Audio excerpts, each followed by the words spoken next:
Rev up your engines!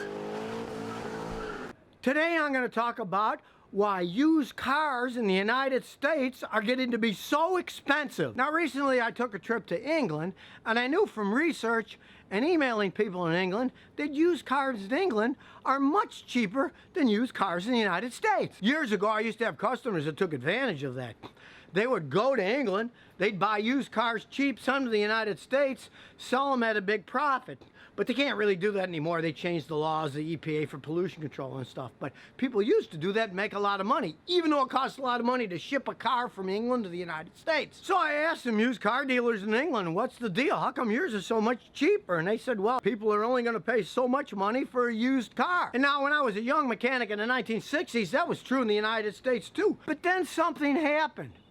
In the 1960s, there was a company called Kelly's Blue Book that gave values of cars in the United States. And back in the 60s, it was a pretty fair valuation. But later, Kelly Blue Book, that makes the valuation of cars, got bought by autotrader.com, a big used car dealing corporation. Now let's just think logically now. Do you want a company that has a business of selling used cars giving you the value of those used cars? It's just patently absurd to think that the value is going to be fair. Of course, they're going to say cars are worth more than they really are because that's how they make money. And then later, even Auto Trader got bought by Cox Enterprises, which is another mega corporation that has to do with buying and selling cars, amongst other things. So really, you can't believe what these books are telling you in evaluation anymore. And another of the big guides, NADA guides, hey, they're now owned by J.D. Powers and Associates. And that's even more patently absurd. Do you want a giant PR advertising company telling you the value of cars? I mean, come on. It's just absurd what has happened in our society. That people are believing what PR firms are telling you about stuff. I just can't help but laugh when I see an advertisement that says, J.D. Powers picked this as truck of the year. I mean, come on now, they're a PR firm. Why would you believe anything they say about anything? And the fact that they advertise through an advertising company, it makes it even more patently absurd. But since they own the NADA Guide to Car Prices, they're the ones that are setting these book value on used cars. It's crazy, but it's true. Now, when I confronted these English used car guys with all this information about the States, they laughed too and they said, gee, I wish we could get away with charging those kinds of prices for our used cars. We'd make a lot more money. Things have gotten even more absurd here in the United States. You can go to many used car dealerships in the United States, like CarMax, and they say they give you the best price. Well, what do they mean by that? Well, my son was recently looking at a used Toyota at CarMax, and he said, hey, I like that Toyota, but that's too high. I want to pay less. To which they just responded, no, that's the best price. If you want to pay less, we got another car over there you can buy. But he said, hey, no, I want this one. I don't want that one. And they said, no, that's the price. There's no negotiating on the price. So it certainly was the best price for the people selling the car, not the people buying it. Now, when I told about this to these English used car salesmen, they said, oh, Scotty, you're pulling our leg, you know, we don't believe you. You're just making all this stuff up. To which I responded, no, that's what they're doing in a bunch of these places. And they said, oh, wow, you know, that's part of buying a used car.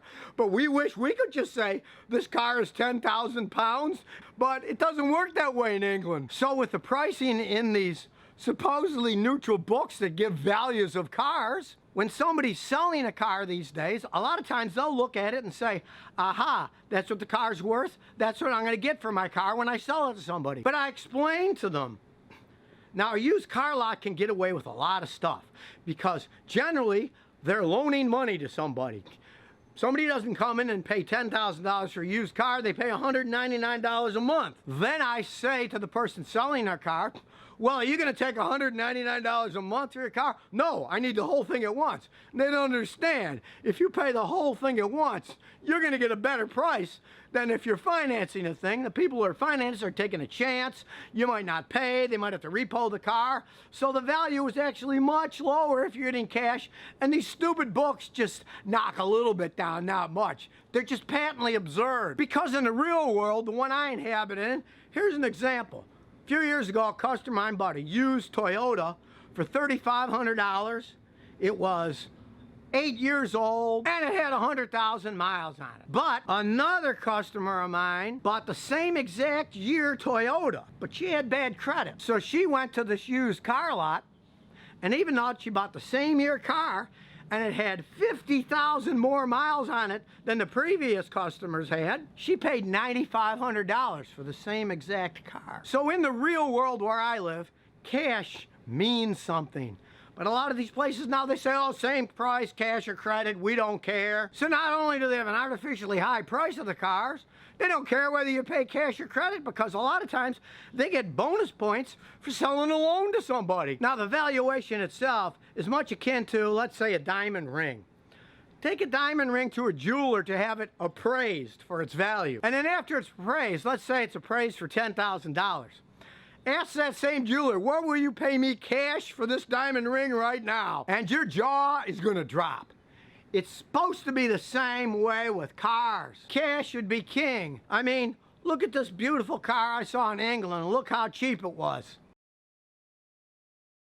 Though I guess something of the English cars being cheaper is because gas is so expensive there. I mean, it's the equivalent of $7 something a gallon, that they got to spend all their money on gasoline and not on the car itself. But really, here in the United States, one of the biggest reasons that used car prices are going so high is because of this ridiculous collusion between the people who give the value of the cars and the fact that they're owned by corporations that have a lot to do with selling used cars. But I found there still is a real world out there, such as things like Craigslist, where there's a bunch of cars for sale and they're private individuals selling them and get a good deal because of somebody selling a car. There's often a very good reason. They're financially strapped, they need money, or they're moving, and they have to take money that they get right away. And if you want to compare this value, just say, take a car you're thinking about selling, take it to CarMax. They buy cars too. See what a low price they'll give you for that car, and then see what they sell that same car for once they buy it from you by looking at comparables. And you'll see that the actual value of a car cash is a lot less than what these stupid books are telling you. So if you never want to miss another one of my new car repair videos, remember to ring that bell.